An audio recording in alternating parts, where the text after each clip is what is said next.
Sir வணக்கம் sir. வணக்கம் மாஸ்டால். அதிமுக பாஜக கூட்டணி இணைந்து விட்டது. அமமுகவும் அதிமுகவும் இணைந்து விட்டது. என்டிஏ கூட்டணி பெருசா ஃபார்ம் ஆயிடுச்சு. மோடி எல்லாத்தையும் பேசிட்டு போயிட்டாரு.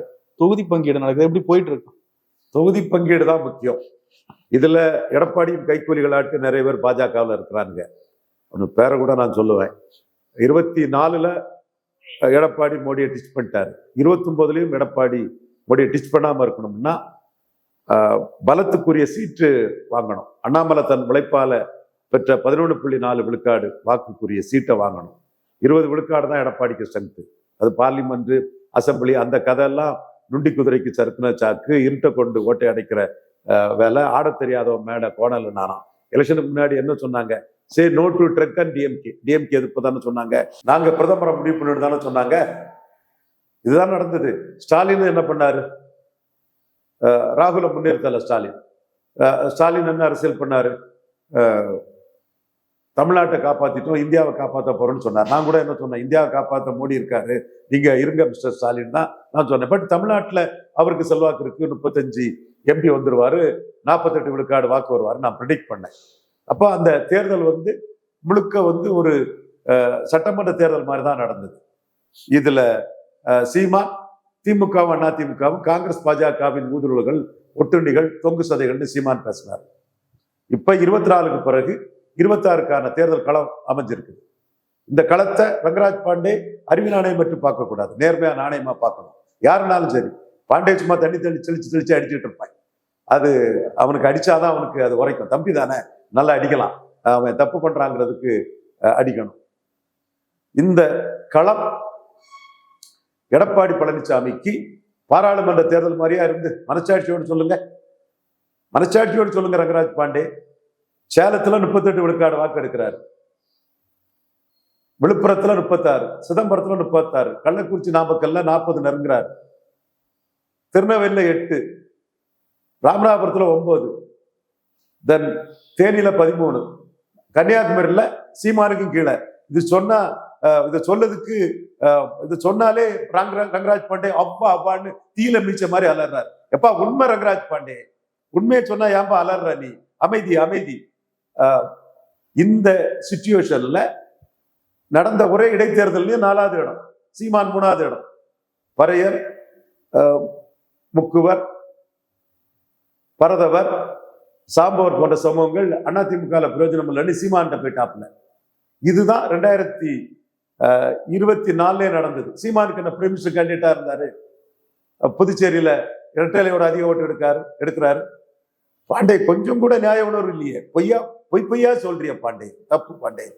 இதுல எடப்பாடி பழனிசாமி பாராளுமன்றம் வேற சட்டமன்றம் வேற 4 கைக்கூலிகளை போட்டுக்கிட்டு குறைஞ்ச சீட்ல பாஜகவை தள்ளிடணும்னு நினைக்கிறாரு. நம்ம மோடிக்காக அரசியல் பண்றோம். குறைஞ்ச சீட்ல பாஜகவை தள்ளிட்டா அப்புறம் தோல்விக்கும் பாஜக மேல பொறுப்பை போட்டு 29ல் பார்லிமெண்ட்ல மோடியை டிஷ் பண்ணி விட்டுட்டு போயிடுவாரு. அதனால நாம டே 1ல இருந்து அண்ணாமலை உழைப்புல எடுத்த 11.4 விழுக்காடு வாக்குக்குரிய சீட்டை வாங்கணும். 2 ரெட்டை இல்லைன்னா 1 தாமரை வாங்கணும். இன்னைக்கு அதை நோக்கி தான் போகுது. மோடி, அமித்ஷா எல்லாம் கொஞ்சம் நல்லா இருக்கிறாங்க. இந்த பழனிசாமி பேரெல்லாம் மோடி சொல்லலைங்க, செய்திகள்லாம் வருது. என்டிஏ அரசு, என்டிஏ இதெல்லாம் சொல்லும் போது அந்த சீட்டை வாங்கிடுவாங்கங்கிற நம்பிக்கை நமக்கு தெளிவா வந்திருக்குது. ஒருவேளையில சீட்டை வாங்கலன்னு வைங்க, எடப்பாடிக்கு கைக்கூலிகள் எண்ண ஓட்டம் ஜெயித்து இது சீட்டை வாங்கலன்னு வைங்க, என்ன ஆகும்? ஓட்டு டிரான்ஸ்பர் ஆகாதுங்க. ஓட்டு டிரான்ஸ்பர் ஆகாது. விந்து நாடார் ஏன் ஓட்டு போடணும்? பாண்டே எடப்பாடிக்கு கைக்கூலி ஆட்டு ஏதாவது பேசுவாரு. அதுக்கு இந்த நாடார்களுக்கு என்ன? முக்குலத்தோர் ஏன் ஓட்டு போடணும்? அவங்களுக்கு என்ன? பிராமணர்கள் ஏன் ஓட்டு போடணும்? சாதாரண பிராமணர்கள் ஏன் ஓட்டு போடணும்? நாளை வியாபார பிராமணன், அவனுக்கு வியாபாரம் நடக்கும், அவன் கருத்தை ஏன் சாதாரண பிராமணன் கேட்கணும்? சாதாரண பிராமணன் ரவீந்திரன் துரைசாமி கருத்தை கேட்கிறான். பிராமணர்கள் தேசபக்தியும் தெய்வபக்தியும் உள்ள சமூகம், மோடிக்கு பேக்கிங் கம்யூனிட்டி, சுதந்திர போராட்டத்துல பிரிட்டிஷ் கூட சுகமா வாழறதை மீறி நாட்டுப்பற்றோட நாட்டுக்காக போராடின சமூகங்கிறத சொல்லக்கூடிய ரவீந்திரன் துரைசாமி கரெக்டா தான் பேசுவான்னு பிராமணர்களே சொல்றான். அப்ப பலத்துக்குரிய சீட்டு பிஜேபி கொடுத்தாதான் ஓட்டு டிரான்ஸ்பர் ஆகும். நீ பார்லிமெண்ட் அசம்பிளிலாம் பொய்யா சொல்லி சீமான்டே பலகீனப்பட்டு, சரி விக்கிரவாண்டி ஈரோடு கிழக்குல நிற்காதது எடப்பாடி நிற்காது சீமானுக்கு பூஸ்ட் தானே. இந்த சூழ்நிலையில என்டிஏ கூறக்கூடிய கூட்டம் நடந்த விஷயத்துல உள்ள இதை மறைச்சுக்கிட்டு நீ மோடிக்காக கூட இல்லை எடப்பாடிக்காக பாஜக எக்கேடு கட்டாலும் பரவாயில்லங்கிற ஒரு கீழ்த்தரமான அரசியல ரங்கராஜ் பாண்டே இன்னும் நிறைய பேரெல்லாம் சொல்லல. பாண்டே ஒரு பெரிய ஜேர்னலிஸ்ட், தம்பி ஒரு வெப்பு நடத்தி இருக்கிறான், நல்ல வீஸ் வேல்யூ எல்லாம் உள்ளவன், அதனால அவன் பேரை மட்டும் ரெகனைஸ் பண்ணிடுவோம், மற்றவங்க பேரெல்லாம் ரெகனைஸ் பண்ணாண்டான். பாண்டிய சொல்லியே மற்றவங்களோட அந்த தப்புகளை நம்ம அடிச்சு தூக்கி போட்டுட்டே போயிட்டு இருக்கலாம். ஸோ இந்த என்டிஏ ஓட் டிரான்ஸ்பரிங்கிறது பாஜகவுக்கு கொடுக்குற சீட்டை பொறுத்து இருக்குது. 3 விழுக்காடு சீட்டுக்குள்ள சீட்டு பாஜக கொடுத்தா பாஜக நம்பி வந்த ஓட்டு விழாது. அது நாம் தமிழர் சீமானுக்கு போறதுக்கான வாய்ப்புகளும் சாத்தியக்கூறுகளும் இருக்குங்கிறதா என்னோட பார்வை. கெமிஸ்ட்ரி ஒர்க் அவுட் ஆகுமா சார்? கெமிஸ்ட்ரி ஒர்க் அவுட் ஆகணும்னா இந்துத்துவாவை கையில் எடுக்கணும். பாஜகவுக்கு 50-60 சீட்டு கொடுக்கணும். அப்போ இந்துத்துவா இதுக்குள்ள கெமிஸ்ட்ரி ஒர்க் அவுட் ஆகும். இதுல வாக்காளர்கள் வருவாங்க. அதுக்கு எடப்பாடி தயாராகணும்.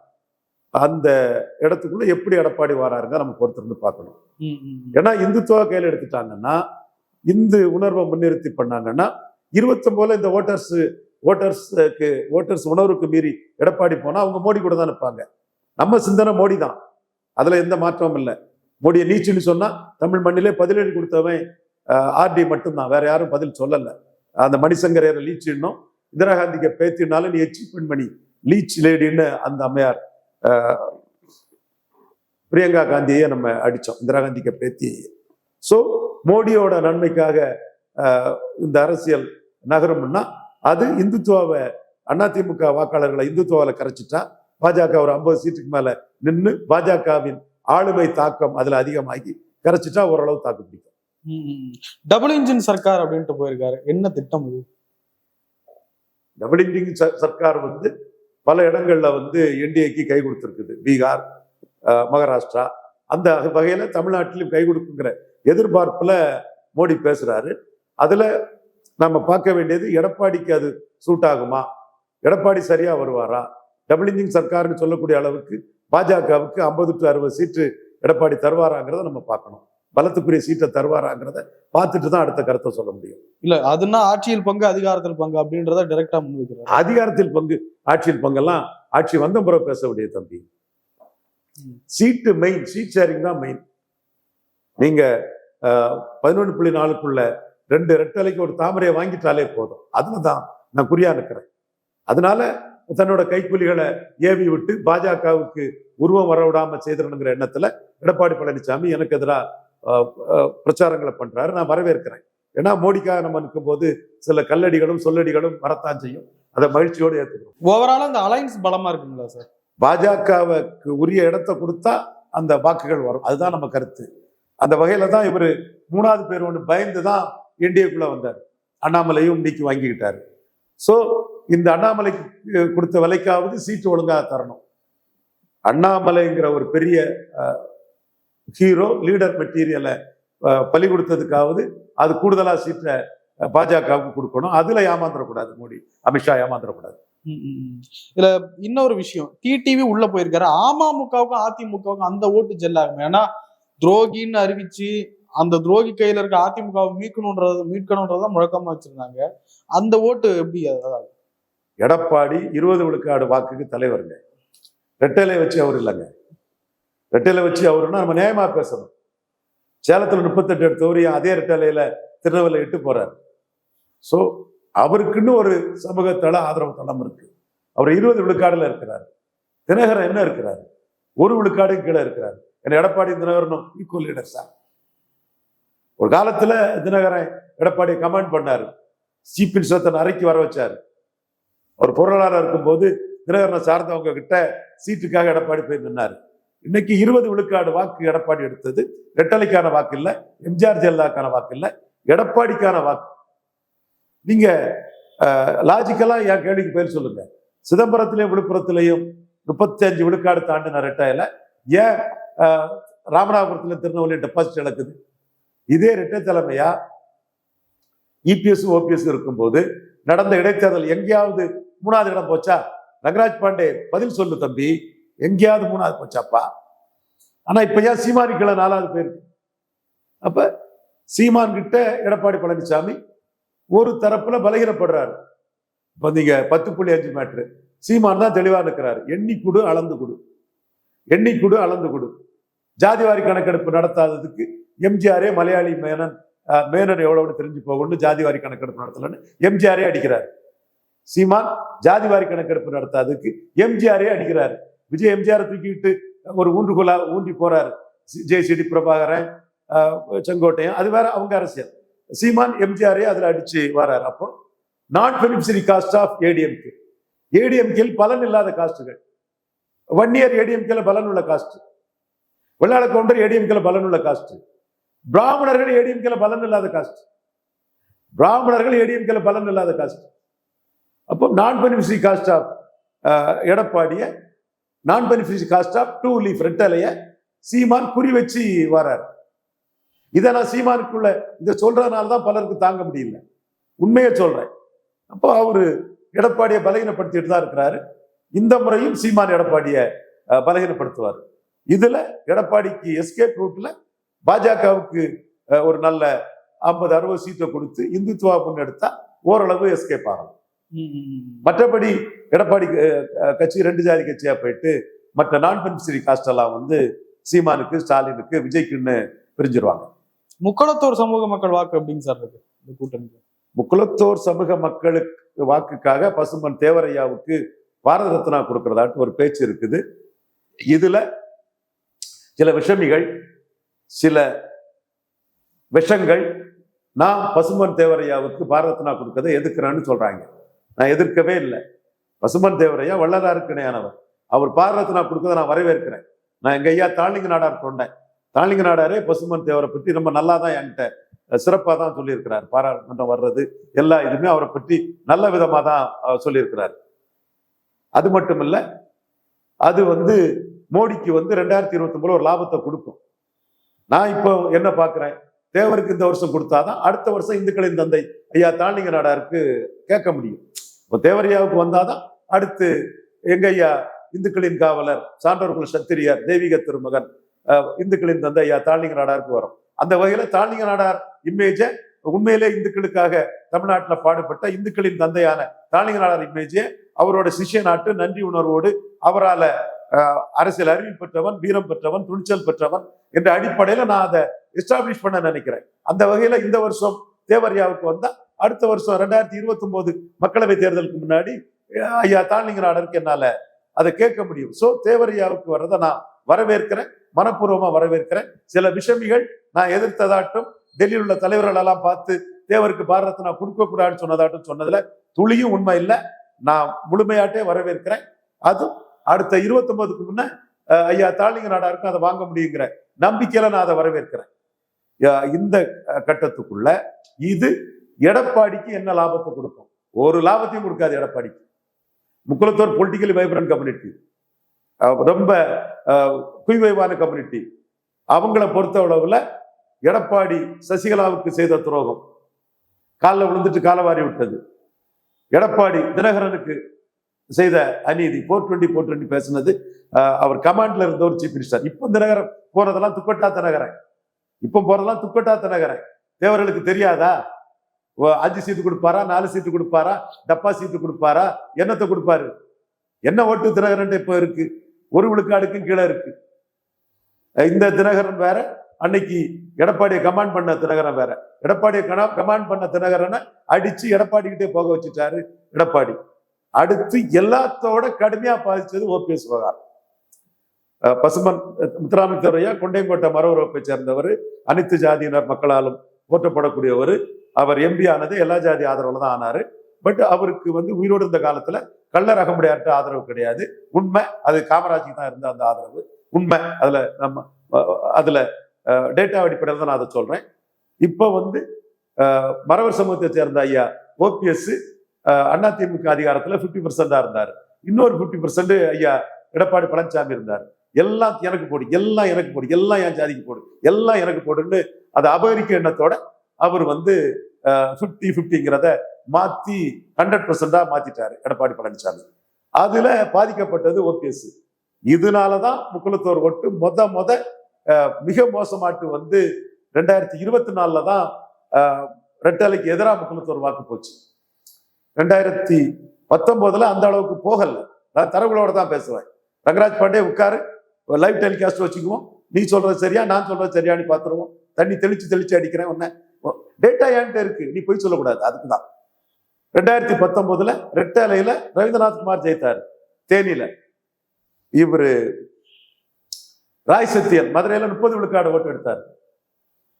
இப்போ மதுரையில ரெட்டலை என்ன மூணாவது போயிட்டு ஒரு Mukkulathor community candidate, powerful candidate doctor Saravanan, ரொம்ப பவர்ஃபுல்லானவர், செல்வாக்கானவர்.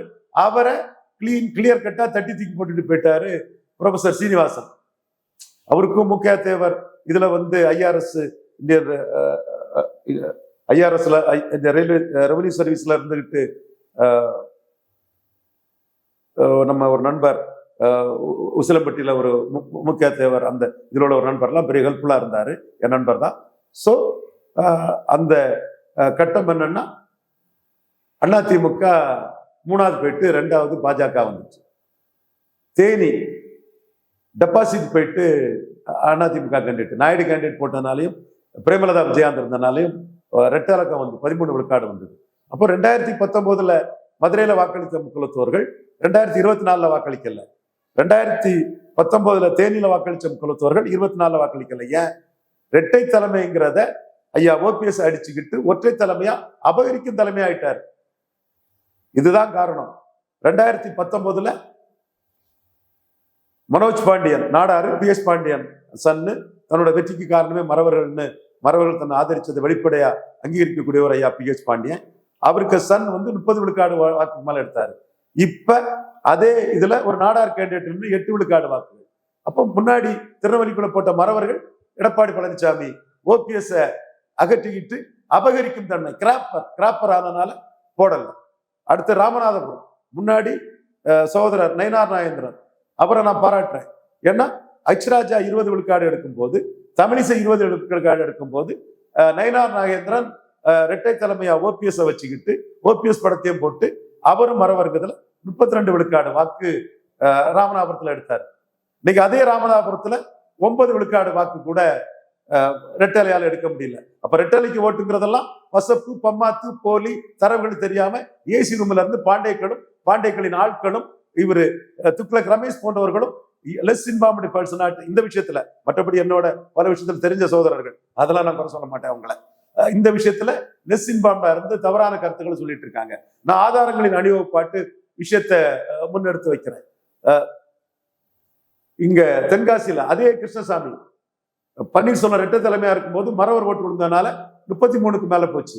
இப்போ அதே கிருஷ்ணசாமி டெபாசிட் வாங்கிட்டான்னாலும் கூட ஒரு 10 விழுக்காடு வாக்குக்கு மேல மறவர் ஓட்டு இப்ப கிடைக்கல. தம்பி எசக்கிராஜா அதை பண்ணினான். அவனும் நம்ம மறவர் சமுதாயத்துல முக்கியமான தம்பி தான். அந்த இடத்துக்குள்ள நம்ம ரெட்டலைக்கே போடக்கூடிய நம்ம சமூகம் எடப்பாடியை ஸ்ட்ரெங்தன் பண்ணக்கூடாதுன்னு தெளிவா பேசினாப்ல. அப்ப 2019 முக்குலத்தோர் ஓரளவு ரெட்டலைக்கு ஓட்டு போட்டிருக்காங்க, எல்லா ஜாதி மாதிரி அவங்களும். 2021 பார்ப்போம். 21 பன்னீர்செல்வம் ஜெயித்தாரு, நத்த விஸ்வநாதன் ஜெயித்தாரு, திண்டுக்கல் சீனிவாசன் ஜெயித்தாரு, செல்லூர் ராஜு ஜெயித்தாரு, கிருஷ்ணமுரளி ஜெயித்தாரு, எஸ்கி சுப்பியா ஜெயித்தாரு. இந்த பகுதிகளிலும் ஓரளவு சீட்டு ஜெயித்தது. ஹெல்த் விஜயபாஸ்கர் அவர் என்கிட்ட பேசும்போது கூட சுனாமி வந்தா என்ன செய்யறது தெரியல சார், எப்படி வரும்னு தெரியாரு. மிகப்பெரிய லீடிங்ல ஜெயித்துட்டாரு விஜயபாஸ்கர். செம்ம லீடிங். இப்பவும் அவருக்கு நல்ல செல்வாக்கு இருக்குன்னு தான் அவரை சொல்றாங்க. விஜயபாஸ்கரை பற்றி நல்ல இதுகள் வருது. ஜல்லிக்கட்டு காலை ஒரு கல்லூரி நிறுவனம் நடத்துறாரு. எல்லாமே அவருக்கு பாசிட்டிவான இதுகள் அவருக்கு இருக்குது. நம்ம உண்மையை சொல்றோம். அதே மாதிரி எஸ்கி சுப்பையா அண்ணன் சிவாஜிக்கு ரொம்ப நெருக்கமான அந்த ஃபேமிலி, நல்ல மனிதர். நான் பார்த்தேன் கிளப்பூர்ல ஒரு கோயிலுக்கு போகும்போது வந்தேன். ரொம்ப தன்மையான சிறப்பான மனிதர். அவர் ஜெயித்தார். ஸோ 2021 முக்குலத்தோர் அதிமுகவில் இரட்டை தலைமையில ஓபிஎஸ் இருந்ததுனால அவங்க ஆதரவு கருத்தை கொடுத்திருக்காங்க. எப்ப முக்குலத்தோர் எடப்பாடிக்கு எதிராக போனாங்கன்னா ஓபிஎஸ் வச்சு வாலாட்டும் கிடைய மாட்டு சசிகலா தினகரனை எதிர்கொள்ளதுக்கு ஓபிஎஸ் பயன்படுத்திக்கிட்டு ஒற்றை தலைமைன்னு ஓபிஎஸ்ஐயே கலத்தி விட்டாரு பாருங்க. அப்பந்தான் 2024 தான் எதிராக போயிட்டாங்க. நான் தரவுகளோட ஆதாரத்தோட வைக்கிறேன். இதை நியூஸ் டே தொலைக்காட்சியில் கூட நான் சிபி சண்முகத்து கூட உட்கார்ந்து வாதிக்க தயாரா இருக்கிறேன். சி வி சண்முகம் அவரு பேக்கிங் உள்ளவர் தான், அது நான் அவரை குறை சொல்ல மாட்டேன். விழுப்புரத்துல பேக்கிங் உள்ளவர் தான், உள்ளாட்சி தேர்தலில் நல்லா நின்னவர், செல்வாக்கானவர் தான். அதுக்குள்ள நம்ம உண்மையை சொல்லி தான் இது பண்ணுவோம். கிண்டல் நக்கல் நையாண்டி அது வேற. அதனால உண்மையான அவருக்கு செல்வாக்கு இருக்கு. வடதமிழத்துல 10.5 கொடுத்தாருங்கிறதுல வன்னியர்கள் மத்தியிலே சி வி சண்முகத்துக்கும் ஒரு கிங்கா தான் இருக்கிறார். வன்னியர்கள் மத்தியில சி வி சண்முகம் பல அந்த டிஸ்ட்ரிக்டை தாண்டியும் சி வி சண்முகத்துக்கு செல்வாக்கு இருக்கு. இந்த முக்குலத்தோர் பிரிவை பொறுத்த அளவுல அவங்க வந்து ஓபிஎஸ் நீக்கி அநீதி இழைச்சதும் எடப்பாடிக்கு எதிராக 24ல தான் தங்களுடைய வாக்கை எதிர்த்து அளிச்சாங்க. பசுமன் தேவருக்கு பாரரத்னா கொடுக்கறதுனால வரவேற்கிறேன். அது எடப்பாடியை முக்குலத்தோர் ஏத்துக்க மாட்டாங்க. அபகரிக்கும் தன்மையில அவர் செயல்பட்டது. இதுல அந்த சமூகம் ரொம்ப விழிப்புணர்வுள்ள சமூகம், தெளிவா ஏத்துக்க மாட்டாங்க, உறுதியா ஏத்துக்க மாட்டாங்க. அதை சீமான் பிடிச்சிட்டாரு. சீமான் தான் முத பிடிச்சு அடிச்சாரு. நீ பாரத ரத்னாவுக்கு ரத்னா கொடு, கேட்டுதான் கொடுக்கணுமா? சசிகலா, தினகரன், ஓபிஎஸ் இதெல்லாம் சமாளிக்கிறதுக்கு 24ல முக்குலத்தோர் எதிராக போயிட்டாங்கிறத சமாளிக்கிறதுக்கு நீ பாரத ரத்னா கேட்கிறங்கிறத சீமான் ஓங்கி அடிச்சாரு. அது தெளிவா சீமான் அதை புரிஞ்சுட்டே அடிக்கிறாருன்னா, திருப்போணம் கூட்டத்துல அஜித்குமார் மர்டருக்காக பேசும்போது சீமான் கொடநாடு கொலை என்னாச்சுன்னு, எப்பா நான் சொல்றேன்ப்பா, ஸ்டாலின் நடவடிக்கை எடுக்கலப்பா, ஸ்டாலினை குறை சொல்றேன்ப்பா. அதைத்தான் சீமான் குறை சொன்னார். ஸ்டாலின் ஏன் எடப்பாடி மேல நடவடிக்கை எடுக்கலன்னாரு. அப்படியே ஸ்டாலின் எடப்பாடியும் சேர்த்து சீமான் குற்றச்சாட்டு வைக்கும் போது முக்குலத்தோர்கள் கொடநாடு கொலையை பற்றி பேசுறாருன்னு ஆர்ப்பரிச்சு கை தட்டினாங்க திருப்போணத்துல. அந்த கூட்டம் மெஜாரிட்டி வந்து முக்குலத்தோர் தான். அந்த வீடியோ போட்டு பாருங்க ரங்கராஜ் பாண்டே, உங்களுக்கு உண்மை நிலைமைகள் தெரியும். சோ அந்த இடத்துக்குள்ள சீமான் அதை கேட்ச் பண்ணிட்டார். இப்ப அந்த அரசியலை சீமான் தெளிவா பண்றாரு. பசும்பொன் தேவரையாவுக்கு பாரரத்னா கொடுத்தா அது 29ல மக்களவையில மோடிக்கு ஒரு பலனை கொடுக்குமே தவிர, எடப்பாடி பழனிசாமி தலைமைக்கு முக்குலத்தோர்கள் ஒற்றை தலைமை ஆகிறதுக்காக 50% இருந்த இதை 50% முக்குலத்தோர் சமூகத்தை சேர்ந்த ஓபிஎஸ் காலி பண்ணிக்கிட்டு எல்லாம் தனக்கு அபகரிச்சதை முக்குலத்தோர் ஏத்துக்கிட மாட்டாங்க. அது அந்த வாக்கு வராதுங்கிறது தெளிவான உண்மை. அது 26ல தெரியும். பட் 29ல மோடிக்கு அதுல ஒரு பலனை கொடுக்கலாம்.